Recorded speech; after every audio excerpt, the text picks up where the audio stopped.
అంజనీసుతుని చిరంజీవిని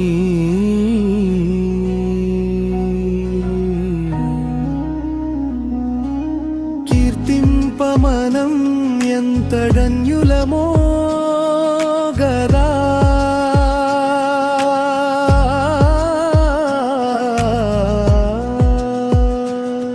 సంపూర్ణ హనుమద్దివ్య చరితామృతం. ఓం శ్రీ గణేశాయ నమః. శ్రీమాత్రే నమః. శివాయ గురవే నమః. శ్రీకృష్ణ పరబ్రహ్మణే నమః. శ్రీరామాయ నమః. శ్రీ గురుభ్యో నమః.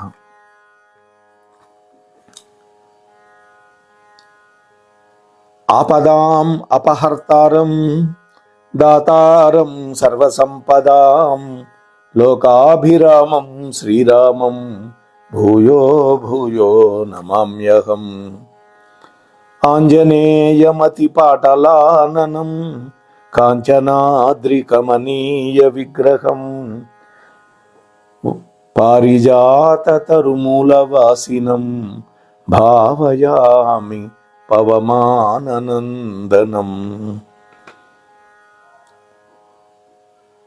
ప్రియ భగవద్బంధువులారా, మోహనవాణి ఛానల్ ద్వారా సంపూర్ణ హనుమత్ చరిత్రాన్ని వింటూ ఉన్నటువంటి భక్తామ తల్లులకు తండ్రులకు ముందుగా నా యొక్క నమస్కారాలు. ఈ రోజున మిమ్మల్ని 32వ భాగంలోకి సాదరంగా స్వాగతిస్తూ ఉన్నాను. నిన్నటి రోజున నారద తుంబురుల యొక్క గర్వభంగాన్ని చెప్పుకున్నాం, వాళ్ళిద్దరూ చేసిన స్తోత్రం చెప్పుకున్నాం.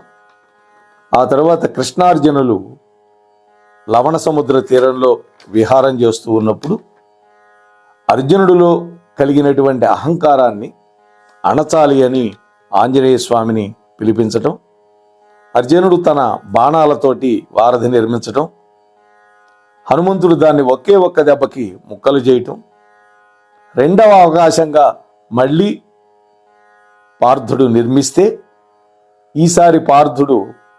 ఈసారి గనక ఈ వారధి ముక్కలైపోతే నేను ప్రాయోపవేశం చేస్తాను అనేసరికి కృష్ణ పరమాత్మ తానే ఆది కూర్మమై ఆ వారధిని రక్షించాడు. స్వామి యొక్క శరీరం అంతా రక్తసిక్తం అయిపోవటం, ఇదంతా మనం చెప్పుకున్నాం. ఈ రోజున హనుమంతుడి యొక్క మహాత్యాన్ని చెప్తూ ఉన్నాడు వశిష్ఠ మహర్షి. నాయన శతానంద, రామరావణ సంగ్రామంలో మాత్రమే కాదు, కురుపాండవ యుద్ధంలో, కురుక్షేత్ర సంగ్రామంలో కూడా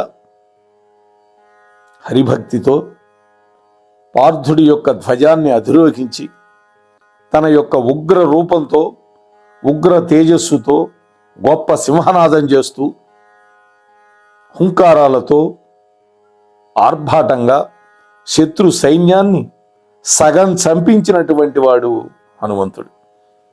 చూసారా, సగం చంపేశాడు ఆయన.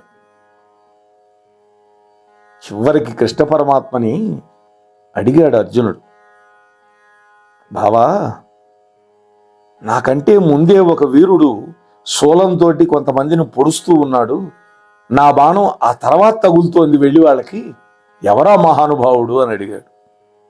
ఆ మహానుభావుడు ఎవరో కాదు, ఏకాదశ రుద్రుడు, ఏకపాద రుద్రుడు, సాక్షాత్తు రుద్రుడు అవతారంగా వచ్చినటువంటి హనుమంతుడేను అని చెప్పాడు కృష్ణ పరమాత్మ. మహాభారతంలో ఉంటుంది.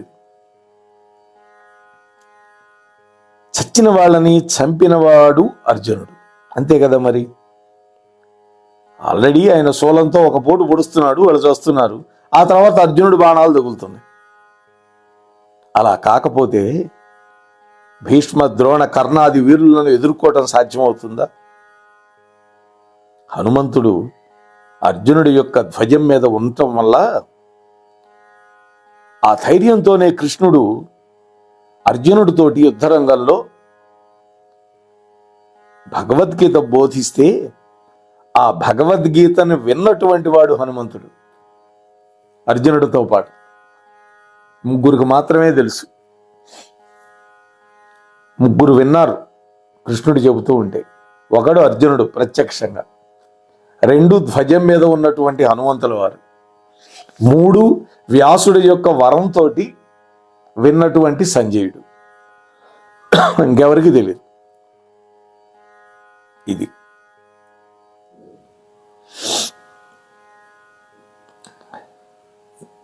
గీతలో కృష్ణ పరమాత్మ అన్నాడు, పార్థ, ఈ కౌరవులందరూ ఇంతకు ముందే నా తోట హతులయ్యారు అన్నాడు. నీవు నిమిత్త మాత్రుడివై యుద్ధం చెయ్యి అన్నాడు. నిమిత్త మాత్రం భవ సవ్యసాచిన్ అన్నాడు పరమాత్మ. రావణాసురుడి యొక్క కిరీటాన్ని తన్నినటువంటి వాడికి ఈ కౌరవుల లెక్క. హనుమంతుడంటే అంత గొప్పవాడు. హనుమంతుడి యొక్క నామాన్ని జపించినంత మాత్రాన కార్యసిద్ధి అవుతుంటే, అటువంటి హనుమంతుడు ధ్వజం మీద ఉంటే ఇంకా విజయం సిద్ధించకుండా ఉంటుందా? ఆలోచించండి. అంత మాత్రమే కాదు, ద్రౌపదీదేవి కోరుకుంటే భీముడు సువర్ణ సౌగంధిక పుష్పాన్ని తెచ్చి ఇచ్చాడు. ఆ సందర్భంలో హనుమంతుడు భీముడికి యక్ష రాక్షసులను కూడా నిర్జించేటటువంటి శక్తినిచ్చాడు, శౌర్యాన్ని ఇచ్చాడు అని వశిష్ఠుడు చెప్పగానే, అసలు భీముడు సౌగంధిక పుష్పాల కోసం ఎందుకు వెళ్ళాడు? అప్పుడు హనుమంతుడు ఏ విధంగా తారసపడ్డాడు? ఆ వృత్తాంతం అంతా నాకు వివరంగా చెప్పండి అని అడిగాడు. అప్పుడు వశిష్ఠుల వారు చెబుతున్నాడు, శతానంద, పాండవులు అరణ్యవాసం చేస్తూ ఉన్న కాలంలో భీముడు ద్రౌపది కలిసి ఆ గంధమాదన పర్వత ప్రాంతంలో వనవిహారం చేస్తూ ఉన్నారు. ఆ వనం మల్లెపూల పొదలతోటి, పన్నీటి కాలువలతోటి, గున్న మామిళ్లతోటి, పున్నాగ, చెంపక, అశోక, పారిజాత వృక్షాలతో, చంద్రకాంత శిలా వేదికలతోటి అత్యంత మనోహరంగా ఉంది. దేవతా కాంతలు ఆకాశగంగలో వికసించినటువంటి ఆ సౌగంధిక పుష్పాలను కోస్తూ ఉన్నారు. అప్పుడు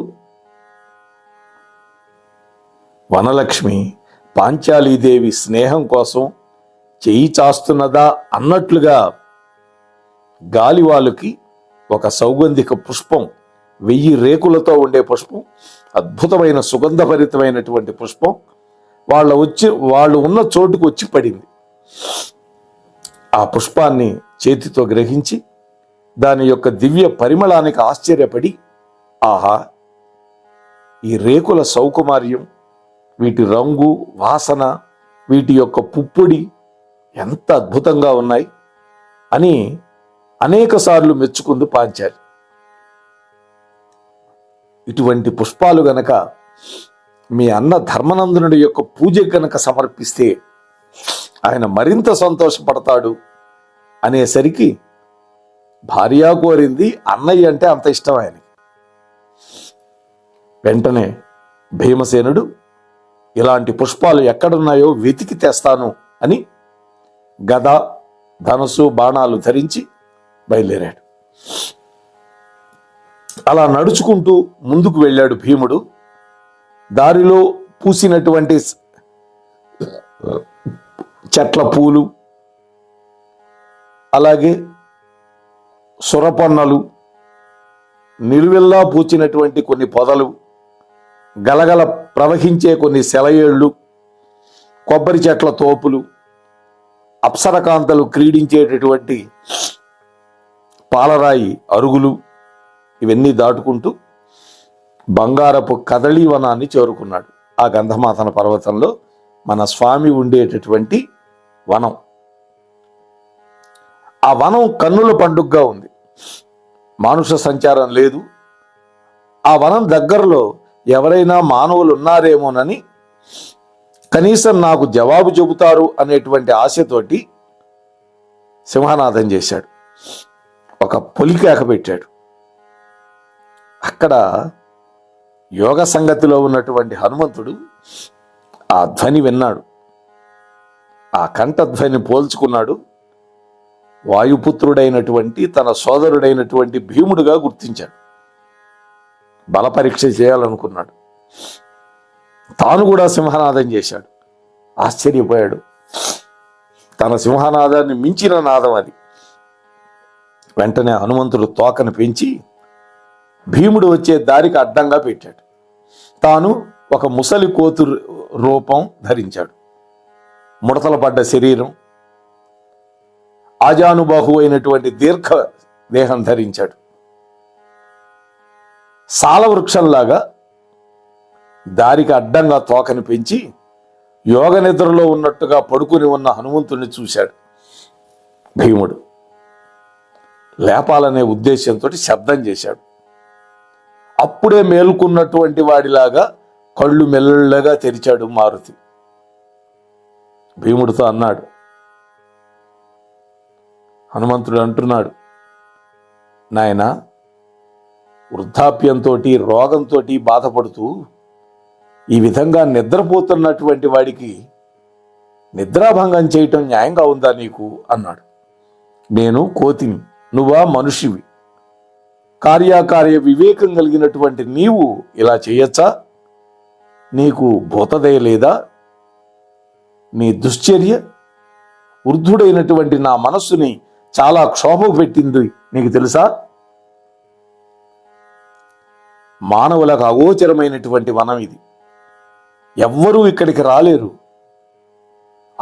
ఇటువంటి వనానికి నువ్వెందుకు వచ్చావు? ఈ పైన దారి లేదు. ఆకాశ మార్గంలో వెళ్ళగలిగిన వాళ్ళు మాత్రమే పోగలుగుతారు. అమృతంతో సమానమైనటువంటి ఇక్కడ ఫలాలని ఆరగించు. నా మాట విని వెనక్కి తిరిగి వెళ్ళు. నా మాట జవదాటద్దు అన్నాడు హనుమంతుడు. అప్పుడు హనుమ చెప్పినటువంటి మాటలు విని భీమసేనుడు అన్నాడు, ఓ కపి, నేను క్షత్రియుణ్ణి, పాండురాజు యొక్క పుత్రుణ్ణి, వాయుదేవుడి యొక్క వర విశేషం వల్ల కుంతీదేవికి పుట్టినటువంటి వాడిని, ధర్మరాజుకు తమ్ముణ్ణి, ప్రాజ్ఞుల చేత మెచ్చదగినటువంటి నడవడిక కలిగిన వాడిని, పెద్దలంటే గౌరవం ఉన్నది.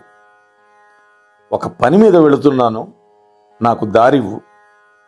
ఒకవేళ దారి ఇవ్వకపోతే అలనాడు సముద్రాన్ని లంఘించినటువంటి హనుమంతుడిలాగా నిన్ను దాటి వెళ్ళిపోతాను. చూడండి, ఇక్కడ కూడా హనుమంతుడి పేరు ఎత్తాడు. భీముని నోట తన మాహత్యాన్ని విని హనుమంతుడు లోపల సంతోషపడ్డాడు. ఓ పాండుపుత్ర, నువ్వేదో హనుమంతుడి యొక్క ప్రశంస చేస్తూ ఉన్నావు. అతడి చరిత్ర తెలిస్తే నాకు కాస్త చెప్పు. నేను కూడా ఆ జాతి వాణ్ణి. హనుమ ఏ సందర్భంలో లవణ సముద్రాన్ని దాటాడు అని కుతూహలంగా అడిగాడు స్వామి.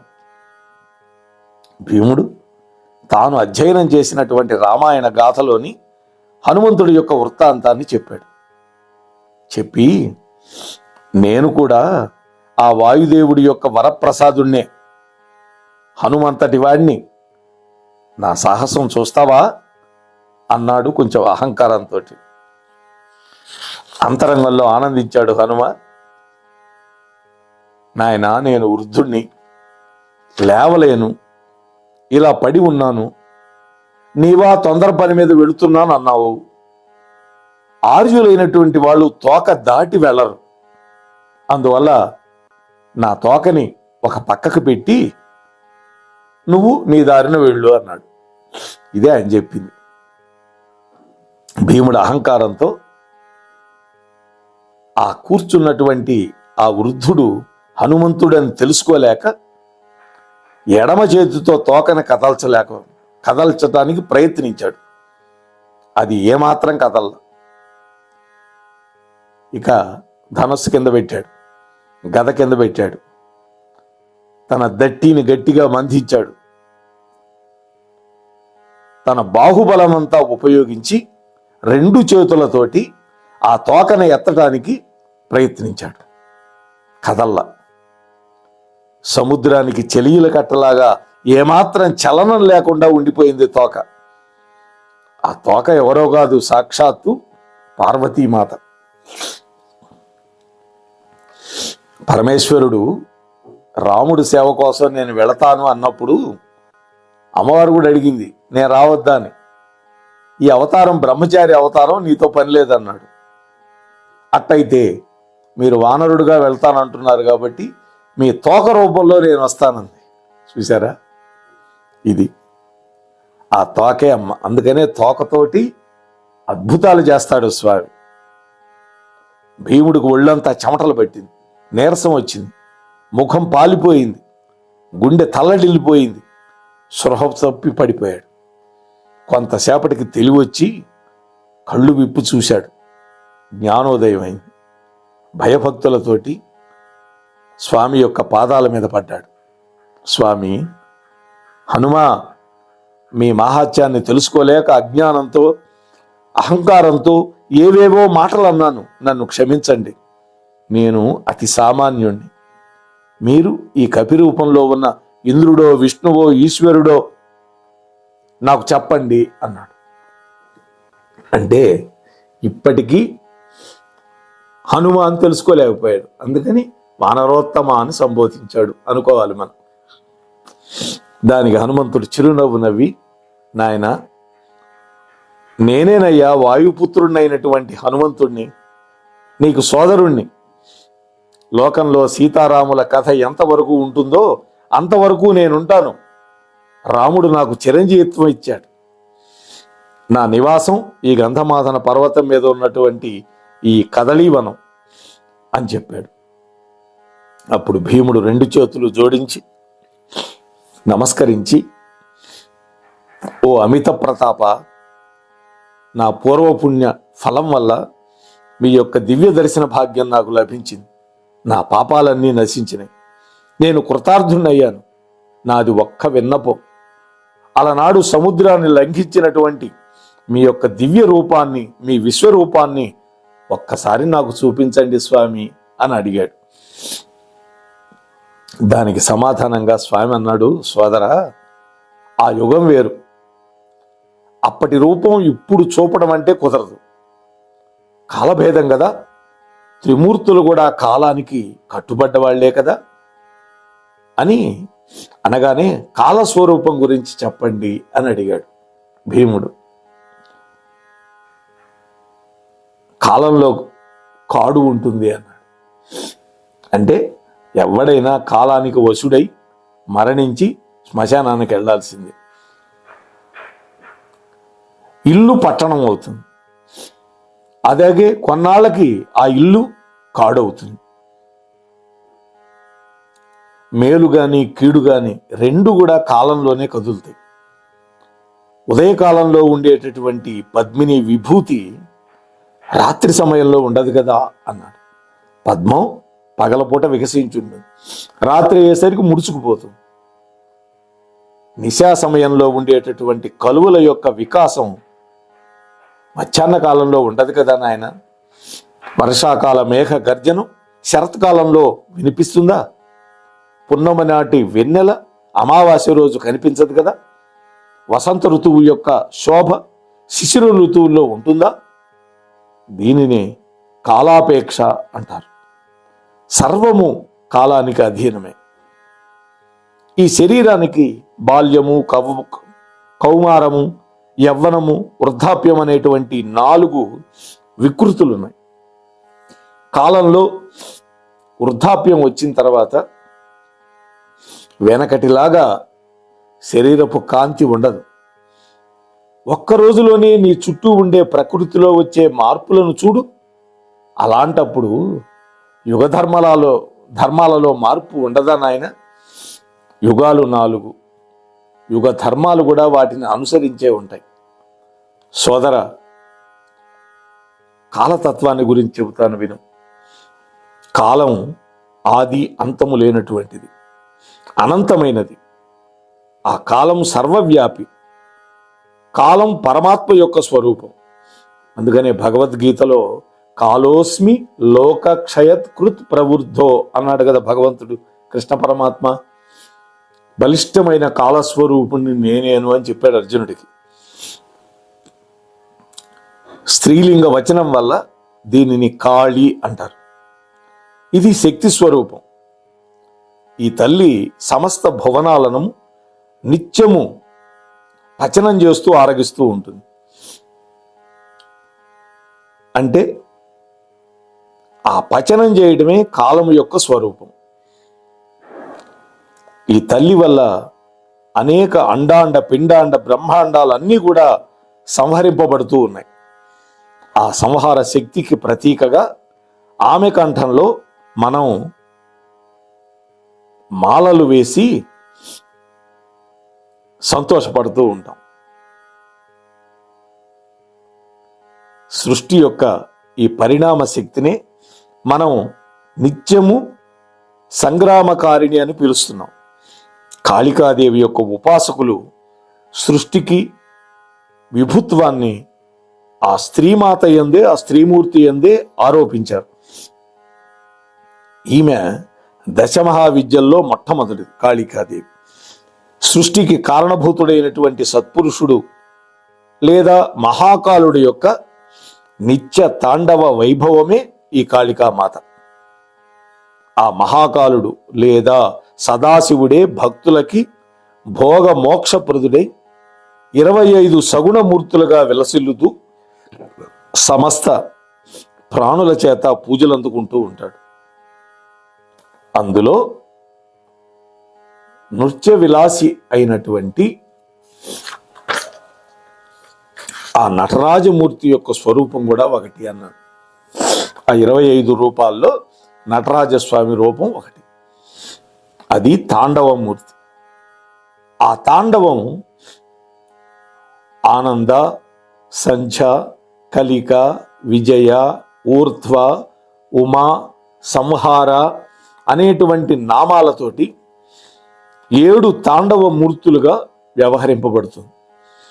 ఈ సప్త తాండవాలే కుండలిని విద్యలో సహస్రారంతో కలిసి 7 భూమికలుగా చెప్పారు యోగశాస్త్రంలో. సమస్త జీవులలో ఈ కుండలిని శక్తి నిత్య తాండవం చేస్తూ ఉంటుంది. ఉపాసకుడు 6 చక్రాలను భేదించుకొని 7వదైనటువంటి సహస్రారంలో ఐక్యభావాన్ని పొంది అద్వైత స్థితిలో ఉన్నప్పుడు మిగిలేది కేవలం అఖండమైనటువంటి అద్వైతమైనటువంటి ఆనందమే. కాబట్టి ఆ స్థితిని ఆనంద తాండవం అంటారు. ఈ చలనక్రియ అంతా కూడా తాండవమే. స్పందన ప్రాణశక్తి యొక్క విలాసం. సృష్టి స్థితి లయములు 3 కూడా లయ తాళబద్ధమైనటువంటి చలనంలోనే సాగిపోతూ ఉంటాయి. పరిణామ శక్తి అయినటువంటి ఈ కాళికాదేవి, ఆమె యొక్క శక్తి కేవలం సంహార శక్తి మాత్రమే కాదు నాయన, సృష్టికి కూడా కారణభూతమవుతోంది అని.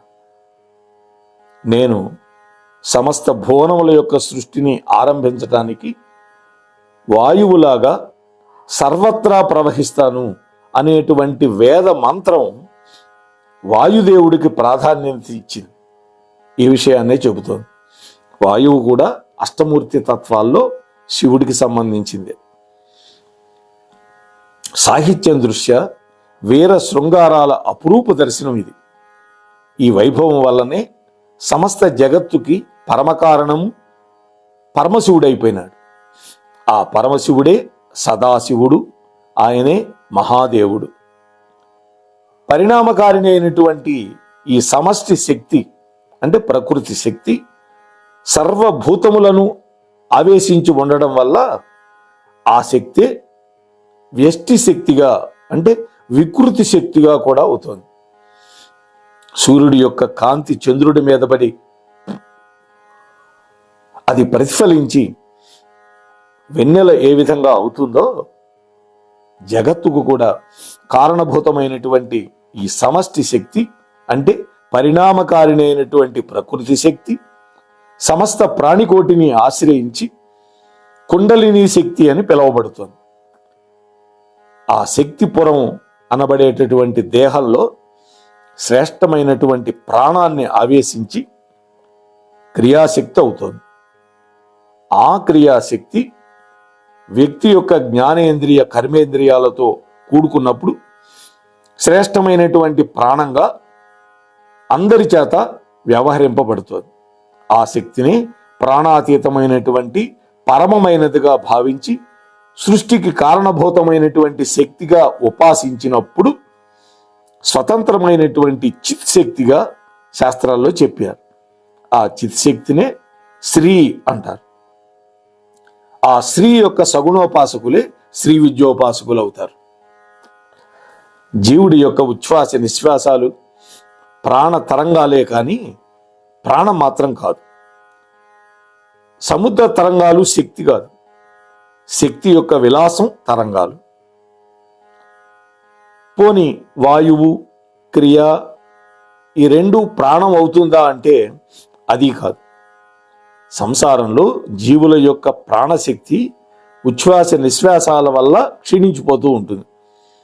అంతేగా ఊపిరి తీస్తాం, ఊపిరి విడిచిపెడతాం, వాటి వల్ల మన ఆయుర్దాయం తగ్గిపోతూ ఉంటుంది.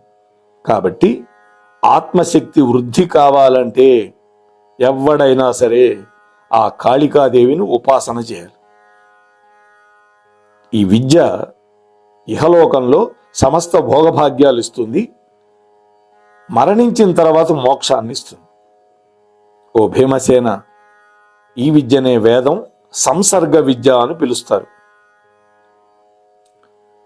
ఆ ముఖ్య ప్రాణాన్ని నేనేను అని హనుమంతుడు అంటున్నాడు. నన్ను ఉపాసించినటువంటి వాళ్ళు కాలానికి అతీతులు అవుతారు, త్రికాల జ్ఞానులు అవుతారు, పునరావృత్తి రహితమైనటువంటి జన్మ రాహిత్యాన్ని పొందుతారు. ఇందులో అనుమానం లేదు. నే చెప్పిన విషయాలు అత్యంత రహస్యమైనవి. నీవు నా సోదరుడు అయిన కారణంగా సోదర భావంతో నీకు నేను చెప్పాను.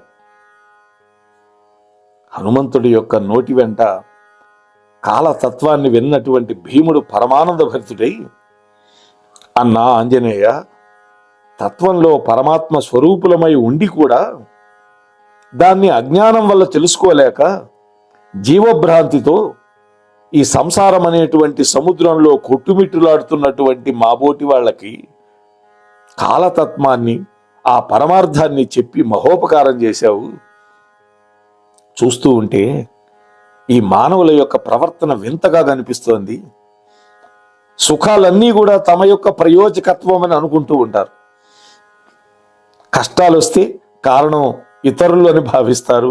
కొంతమంది దైవం మీద కూడా నిందేస్తారు, లేదా కాలాన్ని నిందిస్తారు. అంతేగాని కాలాన్ని పరమాత్మ స్వరూపంగా భావించి ఉపాసన చేసేవాళ్ళు కనిపించటం లేదు. రాబోయే కలియుగంలో ప్రజల యొక్క ప్రభువుల యొక్క ప్రవర్తన ఎలా ఉంటుందో ఆ కాలజ్ఞానాన్ని కూడా నాకు చెప్పండి అని అడిగాడు. ఆ ప్రశ్నకి ఏమి జవాబు చెప్పాడు హనుమస్వామి, రేపటి రోజు మనం కలుసుకొని చెప్పుకునే ప్రయత్నం చేద్దాం. అంతవరకు ఈ ఛానల్లో వచ్చేటటువంటి అంశాలు వింటూ ఉండండి. ముఖ్యంగా హనుమంతుడి యొక్క కథ వినండి, వినిపిస్తూ ఉండండి. ఈ ఛానల్కి ఇంకా సబ్స్క్రైబ్ చేయకపోతే వెంటనే చేసి మీతో పాటు నలుగురు ఎదురు చేత చేయించండి. కనీసం ఈ వీడియోని 10 మందికి పంచే ప్రయత్నం చేయండి అని మిమ్మల్ని కోరుకుంటూ, వింటున్న మీకు, చెప్పిన నాకు, తన ఛానల్లో ప్రసారం చేసిన అక్కునూరి వారికి ఆ రామభక్త హనుమంతుడు అష్టైశ్వర్యాలు, భోగభాగ్యాలు, ఆయురారోగ్యాలు ఇచ్చి చల్లగా కాపాడుగాక. ఓం తత్సత్. స్వస్తి సర్వేషాం. సంపూర్ణ హనుమద్దివ్య చరితామృతం వినండి, వినిపించండి, వింటూనే